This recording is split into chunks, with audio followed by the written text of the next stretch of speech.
Glória a Deus, igreja. Quem já tem sido abençoado aqui essa noite? A gente poderia sair daqui abençoado hoje, né, irmão? Só por estarmos aqui nesse tempo de adoração, nesse momento de adoração, nesses momentos tão inspiradores, né, que nós vivenciamos aqui na presença de Deus. Mas eu digo assim, que a parte mais importante é o momento quando Deus vai falar conosco. Até agora a gente falou para Deus o quanto que Ele é maravilhoso, que Ele é a nossa vida, que o seu Espírito é doce. Enfim, até agora foi a gente falando para Deus. Agora vai ser Deus falando ao nosso coração através da sua palavra. Quem quer ouvir a voz de Deus? Amém. Que não seja o pastor Gaudilei, mas Deus falando através da minha vida, apesar das minhas imperfeições. Queridos, para nós é sempre uma alegria, recebemos visitantes e nós temos aqui algumas pessoas nos visitando hoje. E eu gostaria que no momento que eu mencionar o teu nome, você fique em pé, para que a gente possa estar conhecendo você e saudando também você e sua família. Então nós vamos começar aqui com Eduardo e Stephanie. Eduardo Filho, onde está?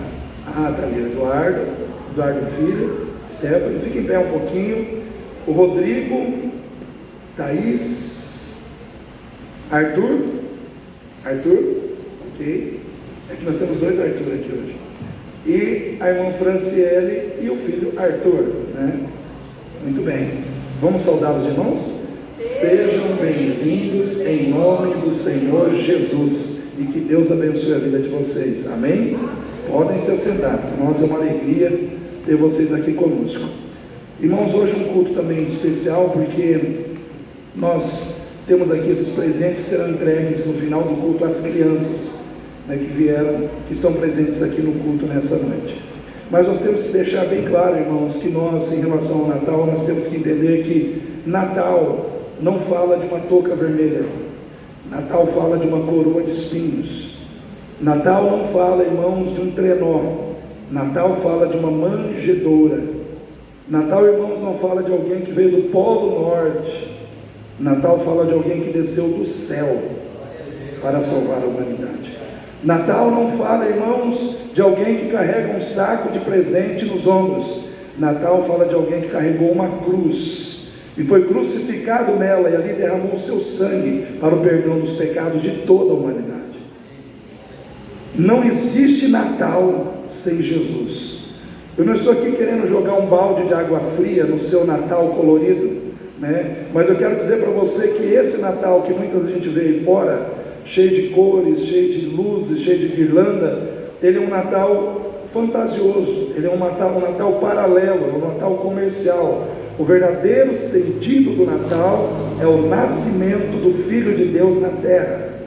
Jesus nasceu, ele veio, ele se tornou homem, ele se fez um de nós, para que através da sua humanidade ele pudesse nos salvar de uma humanidade caída, né? Jesus, ele trouxe uma humanidade plena e perfeita, cheia da glória e da presença de Deus, para levantar uma humanidade caída que estava presente em nossas vidas através do pecado.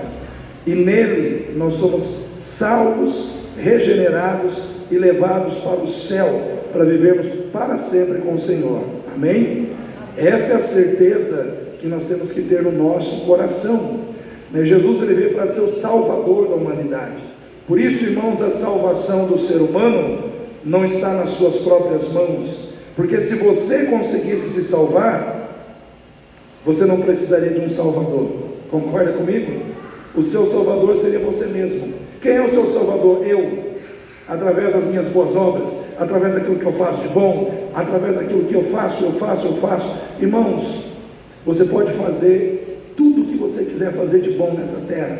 Você pode fazer um caminhão de boas obras todos os dias, e assim mesmo ir para o inferno, porque as boas obras humanas não têm o poder de purificar um pecado que seja na vida do ser humano. Somente o sangue de Jesus. Boas obras não é causa de salvação. Boas obras é consequência de vida salva, amém? Quem é salvo deve praticar o que é bom. Quem é salvo deve fazer o que é bom, porque serve a um Deus bom, porque serve a um Deus que é bom. Então, irmãos, nós temos que entender isso no íntimo do nosso coração, para nós não vivermos perdidos aí fora, acreditando em filosofias, acreditando em dogmas religiosos, porque Jesus não veio abrir uma religião, Ele veio salvar a humanidade que estava perdida nos seus pecados. Então nós precisamos entender que Jesus é o único caminho, a verdade e a vida, e ninguém vai ao Pai se não for por Ele. Amém, queridos? Então nessa noite eu quero pensar aqui com você, dito essas palavras, eu quero que você abra a sua Bíblia lá no livro do profeta Isaías, no capítulo 40. Isaías, capítulo 40, versículo 25. É a partir desse versículo que Deus, o Espírito de Deus, vai falar ao nosso coração. Então eu quero que você abra o seu coração, abra os seus ouvidos, abra o seu coração para ouvir a palavra de Deus. Celulares devem ser esquecidos, dificuldades lá fora, problemas lá fora que você não resolveu antes de chegar aqui, também tem que ficar lá fora. Situações que você vai resolver amanhã você pensa neles. Hoje você tem que estar concentrado em Deus, você tem que estar concentrado no céu, você tem que estar concentrado na palavra, para que você não perca aquilo que o Senhor quer falar com você. Então Isaías capítulo 40, versículo 25, quem achou diz amém. Amém. Então eu vou estar lendo aqui, os irmãos acompanhem por favor a leitura. Diz assim a palavra de Deus: a quem pois me farei semelhante, para que eu lhe seja igual? Diz o Santo. Levantai ao alto os vossos olhos, e vede quem criou estas coisas. Foi aquele que faz sair o exército delas, segundo o seu número. Ele as chama todas pelos seus nomes, por causa da grandeza das suas forças, e porquanto é forte em poder, nenhuma delas faltará. Porque dizes, ó Jacó, e tu falas, ó Israel, o meu caminho está encoberto ao Senhor, o meu juízo passa despercebido ao meu Deus? Não sabes, não ouviste, que o eterno Deus, o Senhor, o Criador dos fins da terra, não se cansa, nem se fatiga? É insondável o seu entendimento, dá força ao cansado, e multiplica as forças ao que não tem nenhum vigor. Os jovens se cansarão, e se fatigarão, os moços certamente cairão.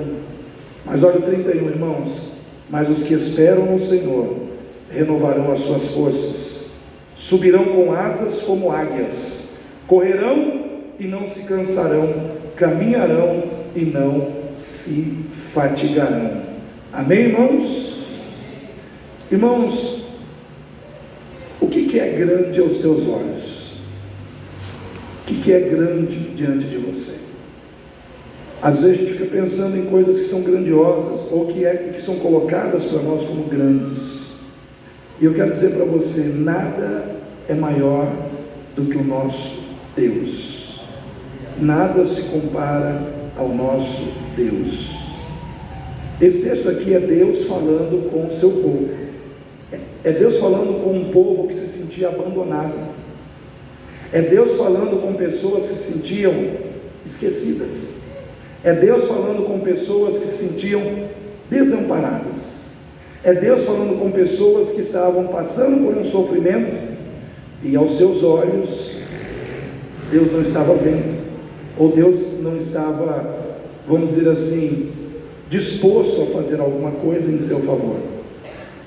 E eu vejo aqui, irmãos, esse texto aqui, irmãos, é um momento quando o profeta Isaías está emprestando a sua boca para ser boca de Deus. E Deus está falando com Israel, com a nação de Israel, que estava num momento de sofrimento.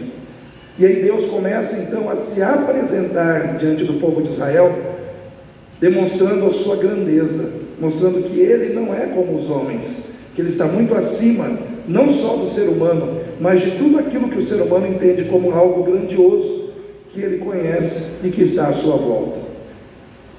Esses dias eu estava lendo sobre coisas grandiosas, encontrei no YouTube a informação de que em 2013 foi mapeado no espaço, através de explosões de raios gama, um cinturão de galáxias, ao qual foi dado o nome de Muralha de Hércules. E esse cinturão, irmãos, ele tem de extensão de uma ponta a outra 10 bilhões de anos-luz. Para os irmãos entenderem o que significa isso, pensa na velocidade da luz. Se você percorrer 300 quilômetros daqui mais ou menos em Bonito, na velocidade da luz, sabe quanto tempo você levaria na velocidade da luz para chegar daqui a 300 quilômetros? 0,001, 1 milionésimo de segundo. 300 quilômetros, 1 milionésimo de segundo. O que é 1 segundo? Passou. O que é 1 milionésimo de segundo? É você dividir 1 segundo em 1000 partes. Na velocidade da luz, seria 1 milionésimo de segundo. Para você dar a volta ao mundo na velocidade da luz, sabe quanto tempo você levaria? 0,1337 segundos. Menos de 1 segundo. Para dar a volta ao mundo. Para você sair de uma extremidade a outra desse cinturão de galáxias chamado Muralha de Hércules, ou Coletânea Borealis, na velocidade da luz, o ser humano demoraria mais ou menos 7 bilhões de anos-luz. Então você começa a entender que existem coisas que são grandes, que o ser humano, com a sua ciência, consegue captar a grandeza dessas coisas. Só que aqui, Deus, quando Ele começa a falar com Israel, Ele fala: todas as estrelas do céu, eu sei pelo nome. Essa muralha, ela é grande para nós, mas diante de Deus ela é nada, porque grande é o Senhor. O teu Deus é grande, e Ele é tão grande, não somente porque Ele é infinitamente poderoso, mas exatamente por isso, por Ele ser quem Ele é, Ele tem a capacidade de amar um ser tão insignificante como você e eu. Ele tem a capacidade de olhar com amor para as nossas vidas e se importar conosco, sendo quem Ele é, como Deus infinitamente poderoso. E aqui Ele está dizendo à nação de Israel, que se sentia abandonada, que se sentia deixada de lado, Ele está dizendo à nação de Israel: como diz Jacó que eu não tenho olhado por ti? Como diz Jacó que a sua causa, a sua necessidade passa desapercebida aos meus olhos? Não sabes que o eterno Deus é eterno, de eternidade a eternidade Ele é Deus. Ele não tem início e nem fim. Por que Deus é eterno? Porque Ele não está preso ao tempo e nem ao espaço. Então Deus, Ele contempla o teu ontem, o teu hoje e o teu amanhã simultaneamente. Amém, igreja? Ele consegue ver o seu nascimento, o seu crescimento, a sua morte, tudo num relance. Deus é Deus, Ele sabe todas as coisas. E eu quero dizer para você nessa noite o seguinte, que existem algumas lições que Deus quer trazer para mim e para você aqui nessa noite, para trazer uma certa paz, um certo sossego no nosso coração, nesse final de ano. A gente fala: nossa, está findando um ano, vai começar um outro ano, como é que vai ser? Irmãos, eu só sei de uma coisa: com esse Deus do meu lado, eu não quero nem saber o que é que vai se levantar contra mim, porque o que se levantar contra mim não vai prevalecer. Uma vez que o Senhor é quem cuida de mim, e Ele também cuida de ti. Amém? A primeira lição que esse texto nos traz é que nós precisamos fechar os nossos olhos e descansar. Mas o nosso Deus, Ele está com os olhos abertos constantemente sobre a sua vida e sobre a minha, cuidando de nós 24 horas por dia, porque Ele não precisa dormir. Ele está sempre acordado e com os olhos abertos para te ver e ver a sua necessidade. Por isso, irmãos, que o texto diz, o Senhor respondendo a Jacó: como dizes que eu não vejo, como dizes que passa desapercebido ao meu olhar? Nada passa desapercebido ao olhar de Deus. Eu quero dizer para você, querido, Deus está com os olhos abertos sobre a tua vida hoje, amém? Deus está com os olhos abertos sobre a tua casa, Deus está com os olhos abertos sobre a sua família, sobre as suas causas, sobre os seus problemas, sobre as suas angústias. Deus vê o externo e Deus vê o interno da sua vida. Porque Ele não somente vê o que está fora, Ele também vê o que está dentro. Porque até as angústias do povo Deus via. E, irmãos, eu quero dizer o seguinte: primeiro, Deus nos vê em situações que muitas vezes nós não somos vistos por ninguém. Deus te vê quando você não é percebido pelas pessoas. Deus te vê quando todo mundo te perde de vista. Deus te vê muitas vezes para que Ele possa honrar você e para que Ele possa reconhecer o seu valor diante de pessoas que você precisa ser reconhecido. Um exemplo clássico disso que está na Bíblia é o exemplo de Davi. Diz a palavra de Deus que Deus havia levantado um novo rei para substituir o rei Saul, e Deus já havia escolhido quem seria esse rei. E Deus manda Samuel à casa de Jessé, porque esse rei estava naquela casa.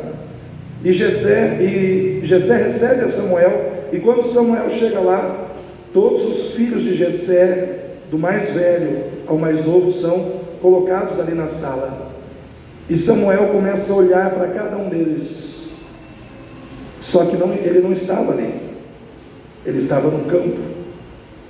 E Deus falou para Samuel: não é nenhum desses. Aí Samuel pergunta para Jessé: ainda tem um filho aí? Você ainda tem um filho? E Jessé dá a impressão que é aquele pai esquecido, né? Eu tenho um, é o menor, é o mais novo. Tipo assim, nem chamei ele porque ele é tão mais novo que ele não seria o escolhido. Ou seja, na visão talvez de Jessé, Davi nem deveria estar ali, porque via de regra os escolhidos eram os mais velhos. Só que Deus falou: manda chamar esse menino. E quando Davi chega, Deus diz para Samuel: é ele, porque eu vejo Davi quando ninguém o está vendo. Eu vejo o valor de Davi quando ninguém vê. Eu vejo a importância dele quando ninguém vê. Eu quero dizer para você nessa noite: existe um Deus que vê o teu valor. Existe um Deus que vê quem você é, a importância que você tem, os valores que você tem, quando ninguém consegue ver em você esses valores. Existem pessoas que muitas vezes se sentem esquecidas, que muitas vezes se sentem menosprezadas por outras pessoas, mas muitas vezes essas pessoas são as pessoas que Deus está olhando com muito carinho, com muita atenção. Então você que está aqui nessa noite, entenda: existe um Deus que te contempla quando ninguém te contempla. Existe um Deus que te vê quando ninguém te vê. Deus viu a Davi. Deus também vê, irmãos, as pessoas a quem Ele quer ajudar para demonstrar a sua graça, a sua misericórdia, em momentos quando as pessoas se sentem engolidas ou vencidas pelos seus problemas. Lá em Lucas, capítulo 7, versículo 11, nós temos a história de uma viúva que morava na cidade de Naim. Diz a palavra de Deus que essa viúva, ela já havia perdido o marido, E agora o filho mais velho, ou o único filho dessa viúva, havia morrido, e ela estava vindo para enterrar o seu filho. E Jesus, ele sai com seus discípulos e vai em direção a Naim. E às vezes as pessoas que estavam ali com Jesus não entendiam por que Jesus estava indo em direção a Naim, porque Naim era um vilarejo tão insignificante, tão sem importância, mas Jesus estava indo em direção àquele vilarejo. Por quê? Porque ele já tinha visto a necessidade de uma mulher que precisava de um milagre, que precisava ser restaurada, que precisava novamente acreditar que Deus existe e que Deus ajuda aqueles que não podem se ajudar sozinhos. Porque aquela mulher, irmãos, não fala se ela cria em Deus, não fala da fé dela, mas fala que o Senhor olhou para a necessidade dela. Às vezes nós não temos a dimensão da fé que poderia ser, vamos dizer assim, exposta como uma fé que agrada ao coração de Deus. Às vezes nós não temos essa fé para ser exaltada, para ser colocada como algo a ser admirado pelas pessoas, mas muitas vezes Deus está vendo a nossa necessidade, e Ele faz o que precisa ser feito para mostrar que por graça Ele age, para depois gerar a fé que Ele quer ver em nossos corações. Porque talvez aquela mulher não tinha fé, mas depois que ela encontrou Jesus no meio do caminho, irmãos, para analisar, será que aquela mulher, ela passou a viver em relação a Jesus como ela vivia antes? Será que ela passou, irmãos, daquele momento em diante, a viver como ela via Jesus antes? Com certeza não, irmãos. A vida dela mudou para sempre, a visão que ela tinha de Jesus mudou para sempre. A fé que nasceu no coração dela foi uma fé, irmãos, baseada num Deus que viu a sua necessidade. Porque uma mulher naquela época, sem marido, era uma mulher que estava à mercê das circunstâncias da vida. Era uma mulher que iria viver a marginalidade da sociedade. Uma mulher, quando ela perdia o marido, ela perdia o seu sustento. Ah, mas eu perdi o marido, mas eu tenho um filho. Então, se ela tinha um filho homem, ela ainda tinha condição de ser sustentada pelo filho homem. Só que aí morre o filho. Morreu o marido, primeiro sustento. Morreu o filho, segundo sustento. Aí ela falou: perdi completamente o meu sustento. Só que Deus estava olhando para ela. E eu quero dizer para você nessa noite, querido, às vezes a vida nos coloca em situações em que a gente pensa que está tudo perdido, mas nunca está tudo perdido quando a gente acredita que Deus existe para nós. Quando a gente acredita que Deus existe para a nossa necessidade, quando a gente acredita que Deus existe para olhar para nós e agir em nosso favor. Às vezes as circunstâncias chegam na tua vida para dizer: você perdeu e não tem como você se levantar. Mas quando esse momento chega, Deus também chega e diz: eles estão enganados, porque eu existo e posso te levantar agora. Deus é poderoso para fazer muito mais além daquilo que pedimos e além daquilo que pensamos. Irmãos, a palavra de Deus nos diz que o nosso Deus, Ele não dorme, Ele não fecha os seus olhos. De dia e de noite Ele cuida de nós. Eu gosto muito do Salmo 121. Diz assim: o meu socorro vem do Senhor que fez o céu e a terra. Não deixará vacilar o teu pé aquele que te guarda, não tosquenejará. Eis que não tosquenejará e nem dormirá o guarda de Israel. O Senhor é quem te guarda, o Senhor é a tua sombra à tua direita. O sol não te molestará de dia, e nem a lua de noite. O Senhor te guardará de todo mal, guardará a tua alma. O Senhor guardará a tua entrada e a tua saída, desde agora e para sempre. Então esta palavra que vem do Salmo 121, do versículo 2 ao 8, está dizendo que aquele que te guarda não dorme, aquele que te guarda não tosqueneja, ele não fecha os olhos, ele está te cuidando de dia, ele está te cuidando de noite, de modo que o que te molesta de dia não te molestará de dia, o que poderia te molestar de noite também não te molestará, porque o Senhor te guardará. Pastor, como é que vai ser o 2026? Vai ser Deus guardando a tua vida.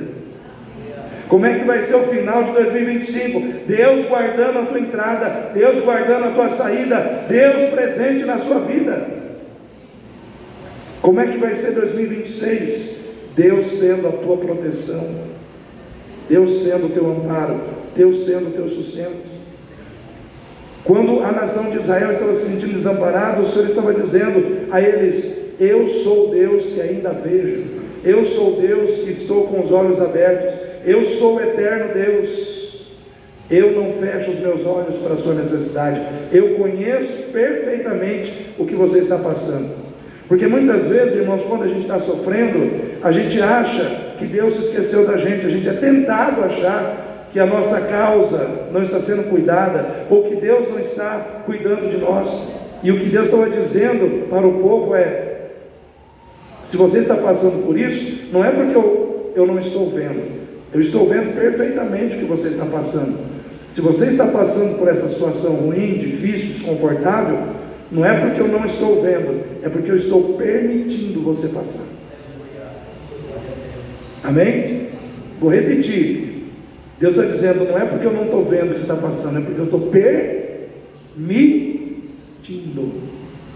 Tem coisas que você não quer passar, mas vai, porque Deus vai permitir. Deus poderia tirar? Poderia, mas Ele não vai. Ele não vai. Porque, irmãos, porque existem sofrimentos na nossa vida que nós precisamos passar. Mas por quê, pastor? Porque senão a gente não cresce. É como eu falei na sexta-feira, o ambiente de crescimento para o ser humano é o ambiente de sofrimento. Tempos difíceis criam homens fortes criam tempos fáceis, tempos fáceis criam homens fracos, e homens fracos criam tempos difíceis. Irmãos, quando nós estamos num ambiente de dificuldade, a gente não tem tempo a perder com futilidade, sim ou não? Quando a gente está num ambiente de dificuldade, de luta, a gente não tem tempo a perder com vaidades, com coisas sem valor. A gente se concentra naquilo que é sério, a gente se concentra naquilo que é importante.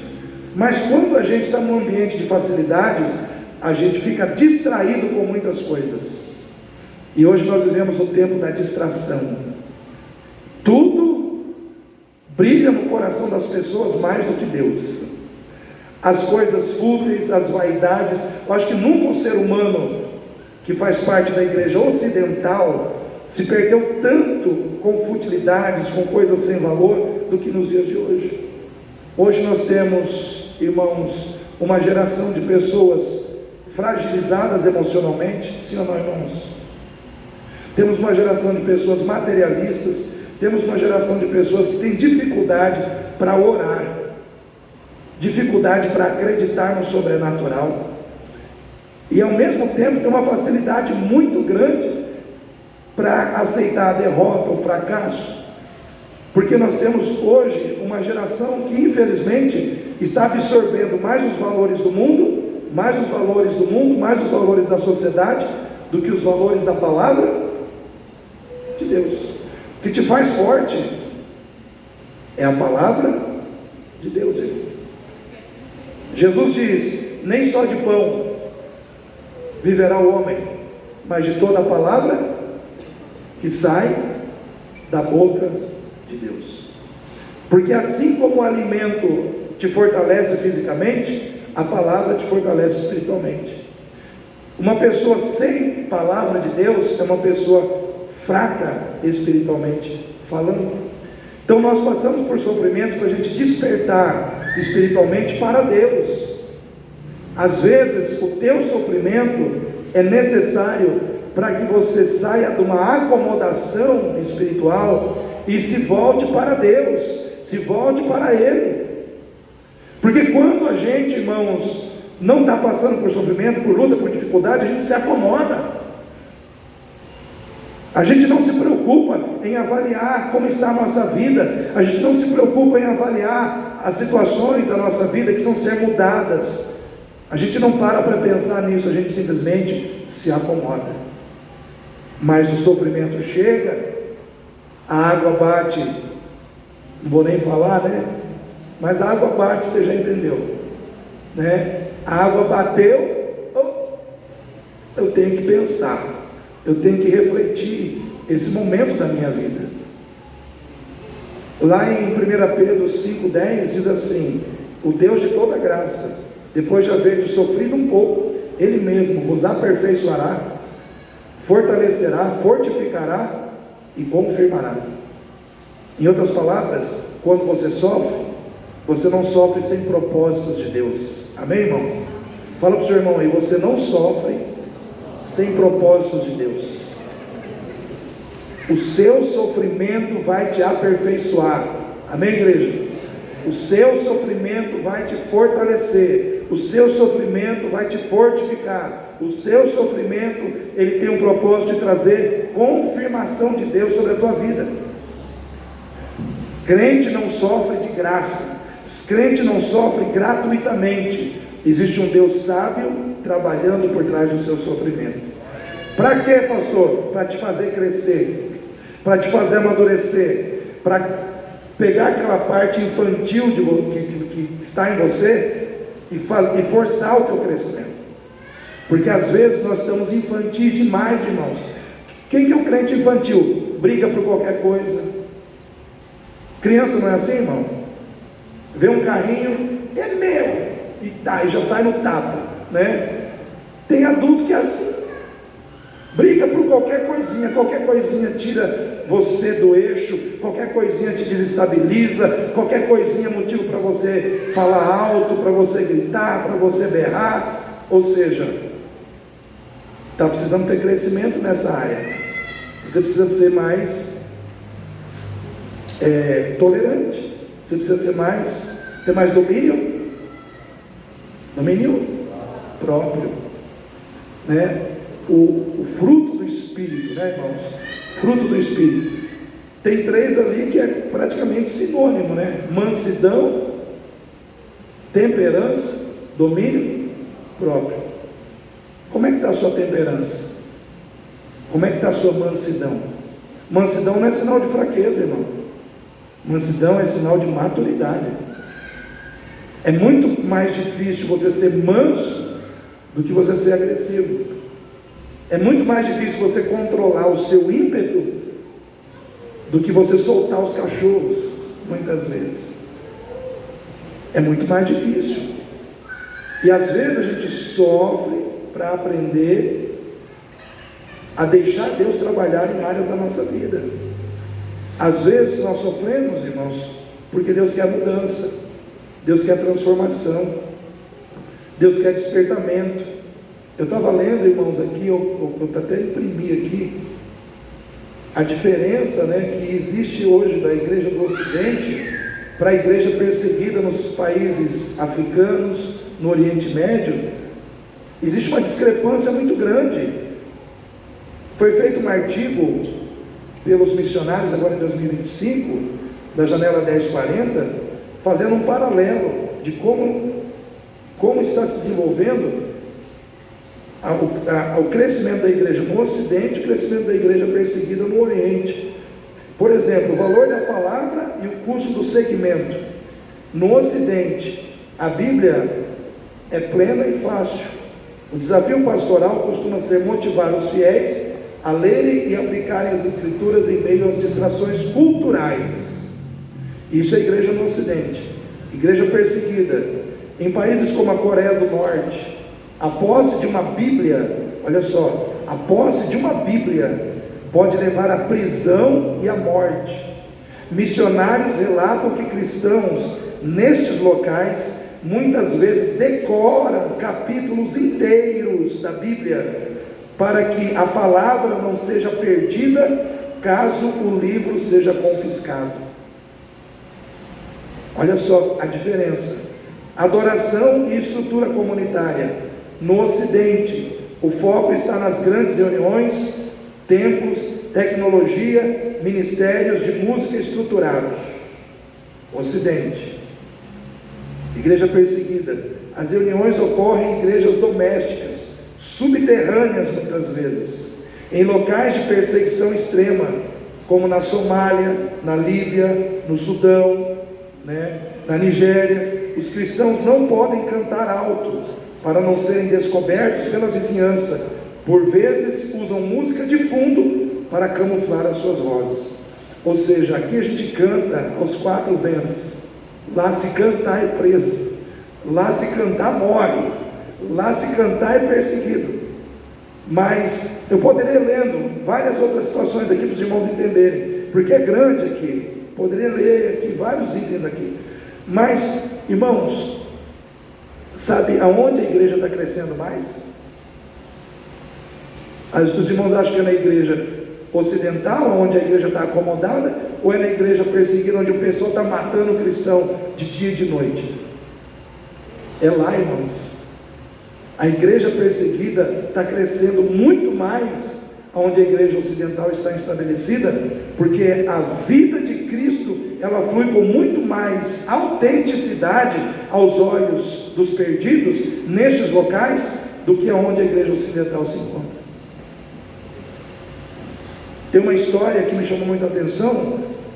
Eu não vou saber falar com todas as palavras que eles falaram, mas eu vou falar mais ou menos o que foi dito nesse diálogo. Um pastor ocidental falando com um pastor de uma igreja de lá, e aí o pastor disse: nós vamos orar por vocês, porque vocês estão sendo perseguidos, estão sendo mortos. Aí o pastor disse, pastor de lá, falou: é verdade que ali vocês tem a Bíblia para vocês lerem o dia que vocês quiserem, mas eu sei que ali vocês tem crente que passa o dia inteiro sem ler a Bíblia. É verdade isso? Porque aqui nós acordamos lendo a Bíblia e nós dormimos lendo a Bíblia, porque nós precisamos nos encher da palavra de Deus para enfrentar todos os dias o desgaste, a luta, o desânimo que bate no nosso coração. Mas é verdade que aí, às vezes, tem cristão que não lê a Bíblia o dia inteiro, às vezes a semana inteira. Ele falou: é verdade. Ele falou assim: mais uma pergunta, aqui nós oramos, às vezes nas madrugadas, todos os dias, pedindo forças para Deus, simplesmente para que a gente tenha força para não negar a Cristo. A gente não ora pedindo para Deus tirar a perseguição, mas para que Ele nos dê força, para que a gente fique firme, para não negar ao Senhor Jesus, diante do momento em que nós somos presos e fomos colocados diante da morte. E é verdade que aí onde você está, os crentes, tem crente que não ora, às vezes a semana inteira, passa o dia inteiro sem orar. Ele falou: é verdade. Falou: então faz o seguinte, não orem por nós, orem por vocês, porque no meu entendimento é melhor a gente morrer fisicamente no mundo por amor a Cristo, do que morrer espiritualmente para Cristo por amor ao mundo. É melhor morrer fisicamente para o mundo por amor a Cristo, do que morrer espiritualmente para Cristo por amor ao mundo. E hoje tem muito crente morrendo espiritualmente, todos os dias para Cristo, porque está amando mais o mundo do que a Deus. E aqui nós precisamos avaliar. Às vezes Deus te permite sofrer, não é porque Ele está te castigando, é porque Ele quer de novo te trazer para Ele. Ele quer quebrar esse laço maligno que entrou no teu coração e colocou no teu coração um novo amor que está substituindo Deus na sua vida. Eu quero dizer para você, querido, se Deus não for o primeiro, Ele não quer ser o segundo. Amém? Fala para o seu irmão aí: se Deus não for o primeiro, não serve. Ou Ele é o primeiro, ou Ele não aceita lugar nenhum na sua vida. Ele não aceita ser o segundo, Ele tem que ser o primeiro. Amém, irmãos? Irmãos, segunda lição desse texto. Segunda lição desse texto, irmãos, é que o nosso problema muitas vezes é olhar para o nosso sofrimento, presta atenção, como consequência do erro dos outros e não dos nossos próprios erros. O povo estava aqui dizendo: estamos sofrendo, estamos passando por uma situação difícil, porque o povo estava em cativeiro, irmãos.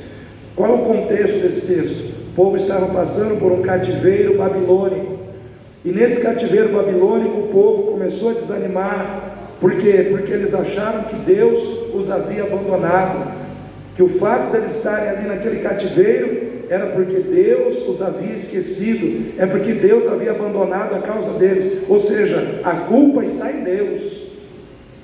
Se nós estamos sofrendo, a culpa é do descaso de Deus, é do abandono de Deus, é que Deus nos deixou. Mas na realidade eles estavam passando aquele cativeiro por causa dos seus próprios pecados. Eles haviam se tornado infiéis a Deus, eles haviam se voltado para a idolatria dos deuses pagãos das outras nações, eles estavam cometendo injustiça social, eles estavam rejeitando o Deus de Israel.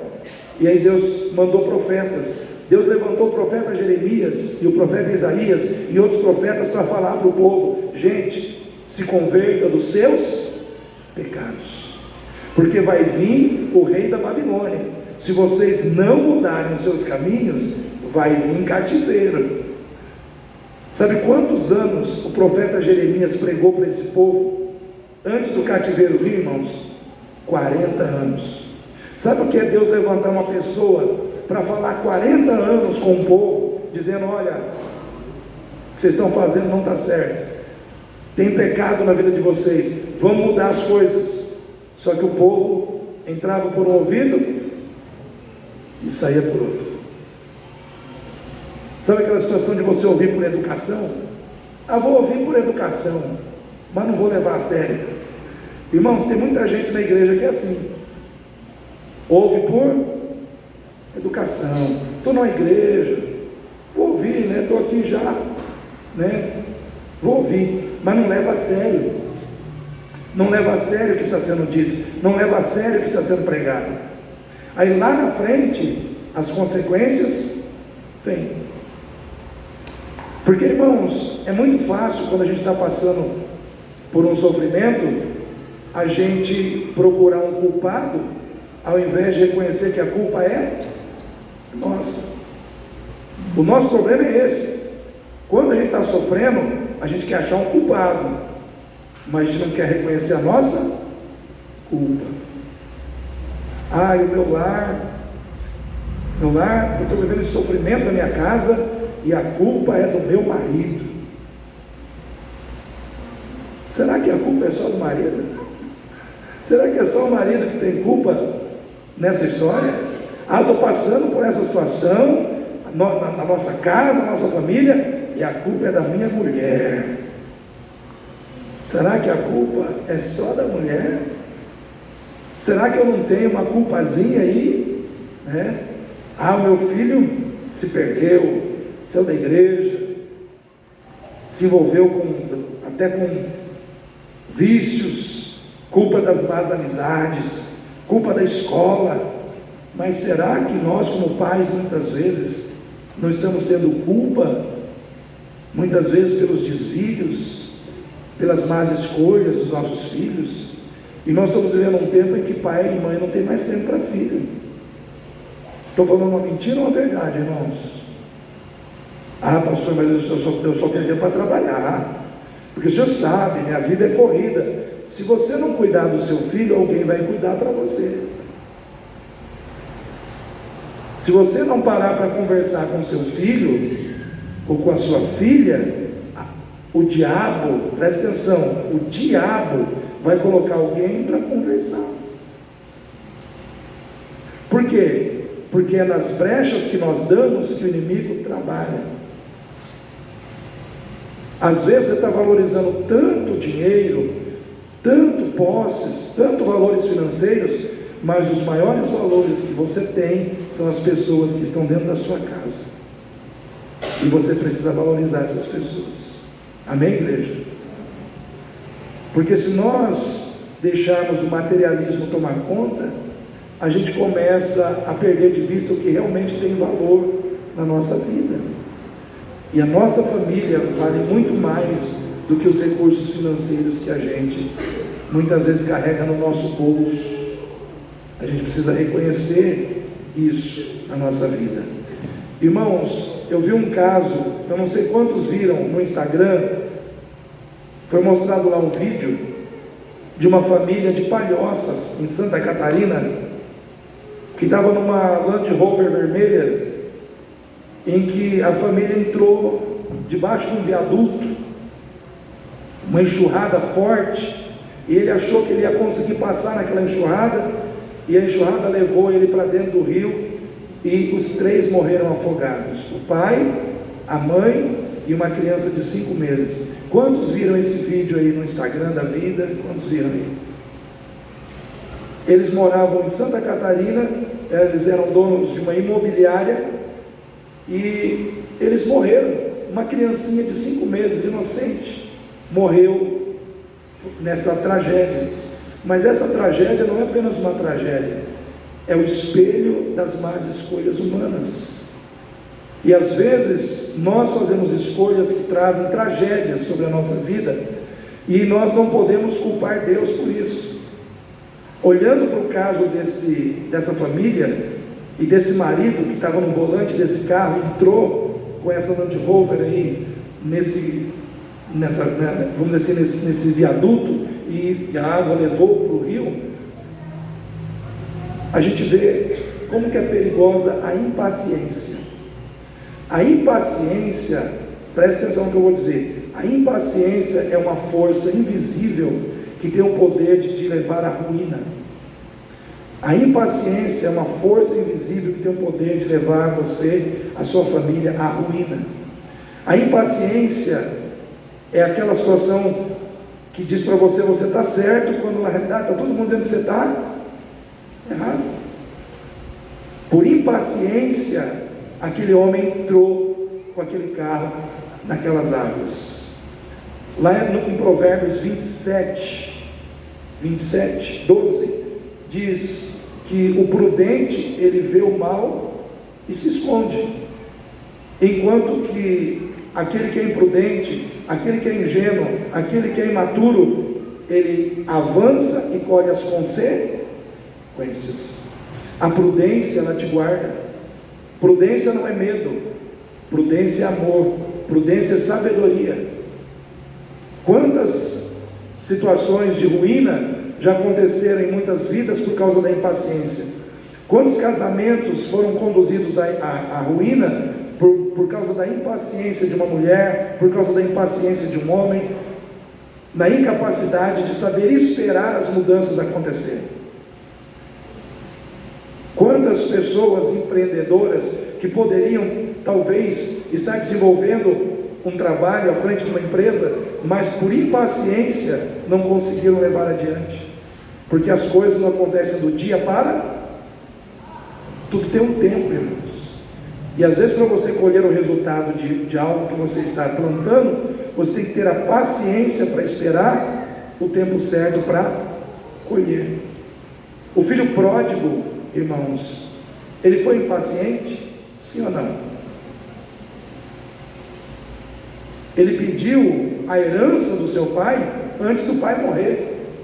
Me dê a minha herança, me dê a minha parte. E ele foi, o que ele fez? Gastou tudo, perdeu tudo, por impaciência. Então muitas vezes nós temos que entender que muitos dos nossos sofrimentos é fruto das nossas próprias ações, dos nossos erros, das nossas falhas, das nossas más escolhas, e nós temos que reconhecer isso, pedir perdão, amadurecer em cima dessas decisões, para não fazer novamente,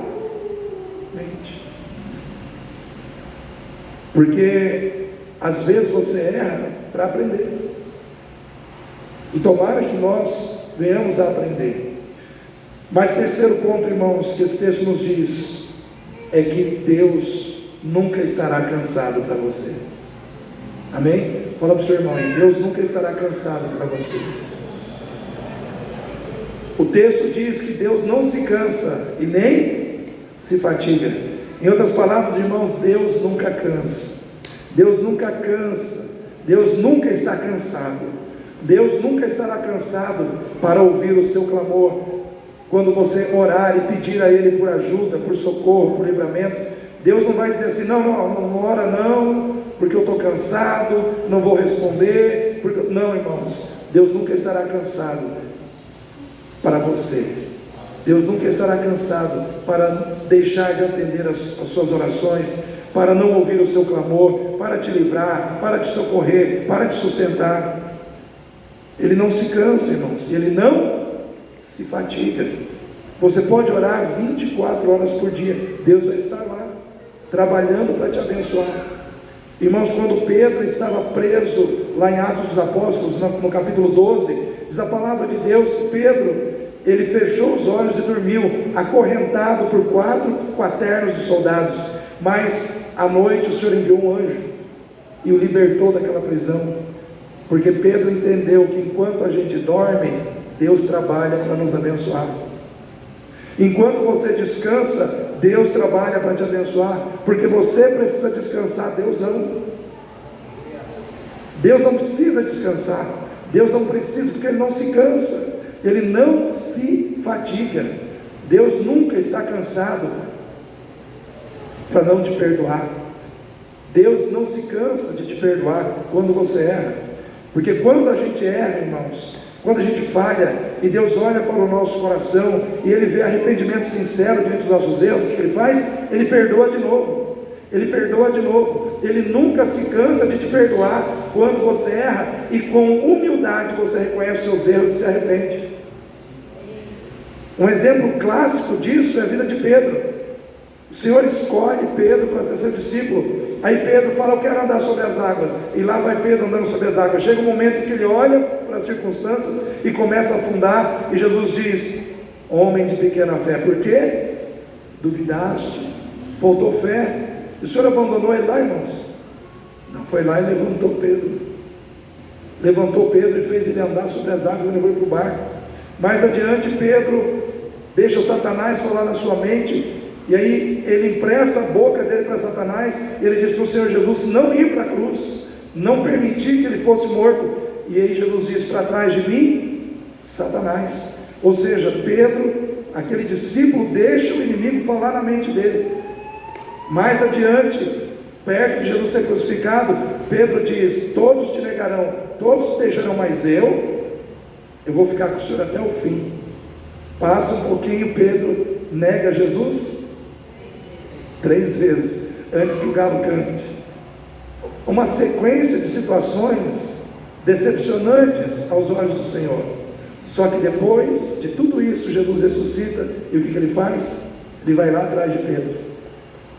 Em outras palavras, perdoou novamente, deu a ele novamente a chance de caminhar. Eu quero dizer para você, querido, eu e você, a gente se cansa muitas vezes. A gente se cansa de perdoar as pessoas. Bom, vou ter que perdoar essa pessoa de novo, vou ter que relevar essa pessoa de novo. Às vezes a gente cansa, mas o Senhor nunca se cansa de perdoar, de agir com amor, de agir com graça em favor das nossas vidas. Ele não se cansa de te amar diante das suas imperfeições. Ele não se cansa. Temos imperfeições, temos falhas, mas Ele nos ama assim mesmo. Amém, irmãos? Ele não se cansa de ser o seu Deus, quando você muitas vezes se cansa de ser servo dele, porque às vezes você deixa de servir a Deus, você falha no propósito de fazer o que Deus espera que você faça, mas Deus não falha em ser seu Deus na hora que você precisa dele. Você falha, mas Deus nunca falha. Amém, irmão? Fala para o seu irmão: e você falha, mas Deus nunca falha com você. Mas em último lugar, irmãos, Deus não se cansa, Deus não se fatiga, mas apesar dele não se cansar, ele compreende o cansado e se dispõe a ajudar quem está cansado.